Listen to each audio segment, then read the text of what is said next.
Bonjour à tous et bienvenue dans le Cercle des Dieux Disparus. Auteur de fantaisie et de fantastique, je partage avec vous le fruit de nombreuses années de recherche sur les mythologies du monde, un sujet qui m'a toujours fasciné. Bonjour, cap aujourd'hui sur la Scandinavie, les peuples de Norvège et de Suède et dans une moindre mesure du Danemark, surnommés les Normands, hommes du Nord ou les Vikings, sont plus que les pillards sanguinaires vus par les moines médiévaux. Ils étaient avant tout des artisans, des marchands et des agriculteurs, à la culture riche. Certains de leurs dieux étaient aussi partagés par les tribus germaniques. D'abord, posons le contexte avec l'Yggdrasil et les créatures fabuleuses l'habitant. L'Yggdrasil, l'arbre-monde, un frêne reliant les 9 mondes scandinaves entre eux. Dans ses branches sont perchés les 3 mondes de lumière, dans son tronc sont nichés les 3 mondes d'équilibre, et ses racines soutiennent les 3 mondes des ténèbres. Dans l'ordre, de haut en bas, Asgard, le monde des As, l'une des 2 factions divines, correspondant à l'immatériel. Cette ville est une succession de palais centrés autour de celui d'Odin.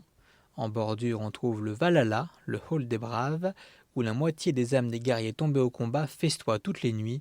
Ce sont les Ineriar. Vanheim, la terre des Vannes, l'autre groupe de dieux commandant la nature. S'y trouve le domaine de Freya, Folkvanger, qui accueille l'autre moitié des guerriers morts. Alfheim, le monde des Alphes, les elfes de lumière, gouvernés par Freyr. Il est situé sur des nuages, tout y est léger, mais sa lumière omniprésente est agressive. Sous le signe du soleil, les Alphes sont arrogants et intolérants.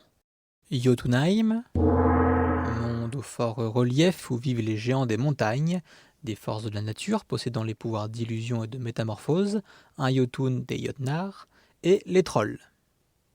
Midgard, l'enclos du milieu, 5e monde, celui des hommes. Il est à la croisée de tous les autres et toutes les espèces aiment bien y déambuler. Svartalfheim, le monde des elfes noirs, les Dokalfar, êtres vicieux, envieux et rancuniers, et des bons nains. En rapport à ces derniers, on le nomme parfois Nidavellir. Niflheim, monde de glace et de brume, où vivent les géants du froid et où partent les âmes des morts de vieillesse et de maladie, l'un des 2 mondes originels. Muspelheim, monde incandescent existant au début des temps, où vivent les géants du feu. Comme les géants du froid, ils sont nés des éléments naturels, sont plus grands et plus forts que les géants des montagnes, mais ne sont pas magiciens. Helheim, les enfers glacés, pour les âmes n'étant pas comprises dans les autres catégories, dirigés par Hel. Demeurent aussi des Nibelungen, les nains maléfiques.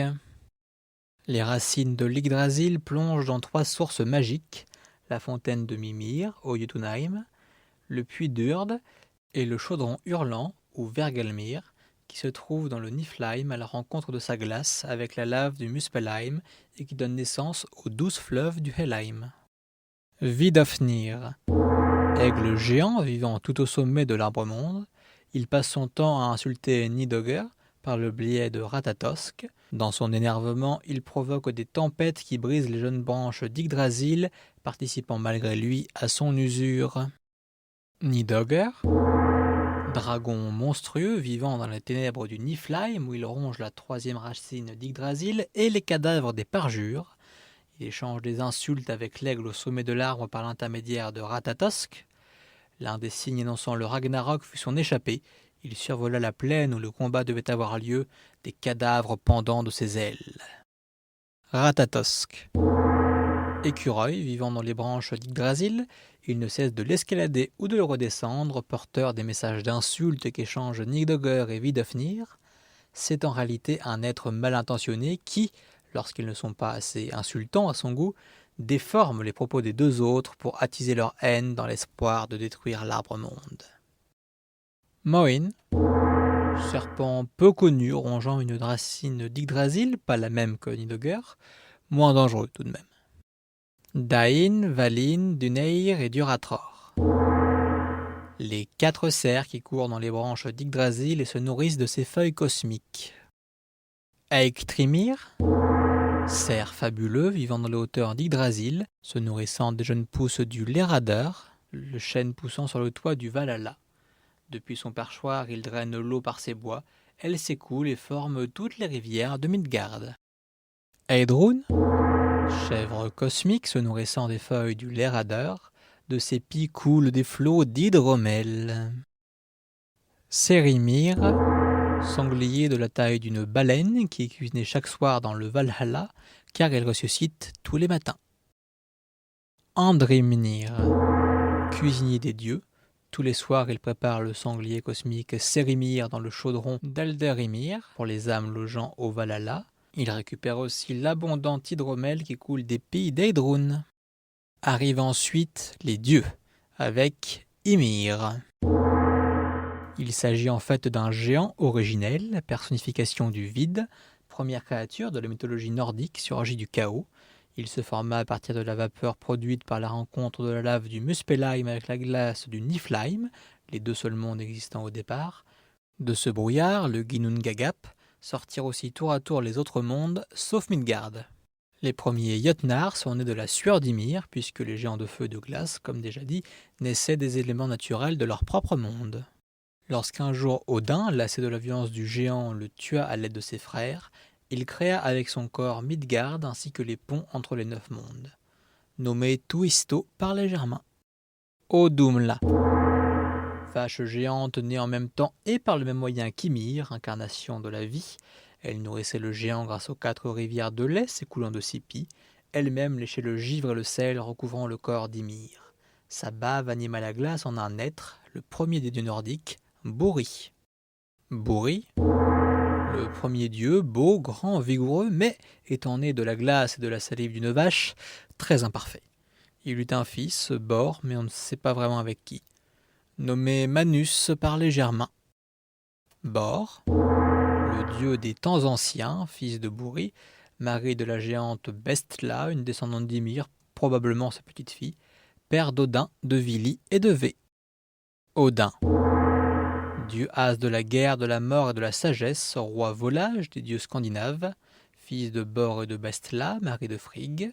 Il vit dans le palais de Valaskjalf, en Asgard, d'où il contemple les 9 mondes depuis son trône Lidskjalf. Il possède un bracelet magique Draupnir, un cheval magique à 8 pattes, fils de Loki Sleipnir, et une lance magique dévastatrice Gungnir, faite à partir d'une branche d'Yggdrasil. Il sacrifia un œil à la source de Mimir pour obtenir un savoir immense. Il resta pendu par les pieds à Yggdrasil durant 9 jours pour méditer et inventa ainsi les runes. Ces 2 corbeaux, Hugin la pensée et Munin la mémoire, volent au-dessus des mondes et reviennent le soir lui raconter ce qu'ils ont vu. Il a dressé 2 loups qui le suivent partout, Freyki l'avide et Geri le vorace. Dans sa jeunesse, Loki était son tuteur et garde du corps, et il appréciait beaucoup sa compagnie, bien que, par sa faute, il récupéra l'anneau d'Andvari et enclencha le processus menant à la fin du monde. Dans la trinité cosmique qu'est sa fratrie, il représente l'expansion de l'univers. Frigg, déesse asine du mariage de la maternité, femme d'Odin, elle ne tolère pas ses infidélités. Quand Odin n'est pas là, c'est elle qui dirige Asgard, c'est le pouvoir dans l'ombre du trône. Elle tisse les nuages et peut voir l'avenir proche, c'est peut-être à partir d'elle qu'on a formé le mot frigide. Vili, dieu As, fils de Bor et de Bestla, frère d'Odin, dieu de l'intelligence qu'il a insufflé aux hommes, tout comme le mouvement. Dans la trinité cosmique qu'il forme avec ses frères, il représente la rétention de l'univers, l'entropie. V, dieu Az, fils de Bor et de Bestla, frère d'Odin, dieu de l'esprit, il est réputé avoir donné les 5 sens et la parole aux hommes. Dans la trinité cosmique qu'il forme avec ses frères, il représente l'équilibre entre expansion et rétention. Hermod, dieu Az, un fils d'Odin et de Frigg, c'est le dieu messager. Od, dieu Az, fils aveugle d'Odin et de Frigg, époux de Hel. Victime du complot de Loki, il tua son jumeau Balder par accident. Balder, dieu As de la lumière et de la beauté, fils d'Odin et de Frigg. Ayant vu en rêve sa mort prochaine, il en parla aux autres dieux. Sa mère fit alors jurer à tous les objets et tous les êtres vivants de ne jamais lui faire de mal, mais elle oublia le Gi, et Loki s'en rendit compte. Rassurés par l'action de Frigg, les dieux s'amusèrent à lui lancer toutes les choses imaginables sans jamais le tuer. Loki vint alors et proposa à Odd de lancer une flèche de gui sur Balder. Le dieu étant aveugle, Loki en profita pour guider son tir, qui transperça l'œil de Balder et le tua. Il ressuscita comme les autres dieux après le Ragnarok, mais ayant été tué avant le combat, fut le seul à garder sa faculté à se déplacer sur Terre. Les envahisseurs chrétiens arrivant du sud au même moment, on l'assimila à Jésus. Le bel homme de lumière, trahi, tué et ressuscité. Ali, fruit du viol de la géante Rind par Odin, engendré spécialement après la mort de Balder pour retrouver et punir le réel coupable, c'est le dieu du châtiment. Jord, ou Erda, déesse Asine, incarnation de la terre, amante d'Odin avec qui elle conçut les Valkyries, Thor et Meili. Thor, dieu as de la foudre, fils d'Odin et de Jord, c'est le meilleur guerrier d'Asgard et le principal cauchemar des géants. Il brandit Mjolnir, son marteau foudroyant, volant et infaillible que seuls les gants et la ceinture de foudre, Jarngreipr et Megingord, lui permettent de manier. Son char est tiré par 2 boucs qu'il peut manger chaque soir car ils renaissent au matin tant que leurs os ne sont pas abîmés. Tangnöster le dépressif et Tangrisnir le hargneux. Lors du Ragnarok, lui et Jormungandr s'entretueront. Meili, dieu As, fils d'Odin et de Jord, c'est le dieu de l'oubli. Vidar, dieu As de la vengeance et du silence, fils d'Odin et de la géante Grisr. Lors du Ragnarok, il vengea son père en transperçant le cœur de Fenrir.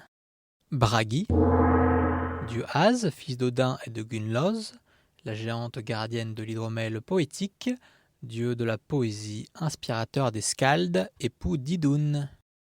Idun, déesse Asine de l'éternelle jeunesse, gardant dans un jardin les pommes d'or, permettant aux dieux de conserver vigueur et beauté, une par jour et par dieu.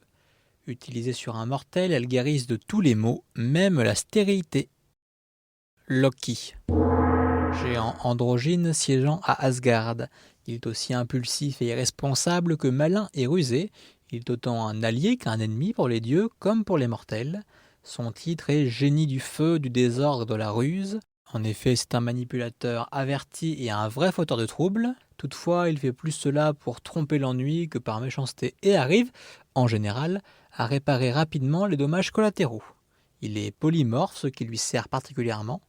Il épousa Sigyn ayant eu 2 fils, Narfi et Vali. Par nature envieux, il mènera les géants contre les dieux lors du Ragnarok. Lui et Heimdall s'y tueront mutuellement. Selon la Volsunga saga, il est plus âgé qu'Odin, quand les mythes modernes en font son fils adoptif. Sigyn, déesse asine de la foi, épouse de Loki.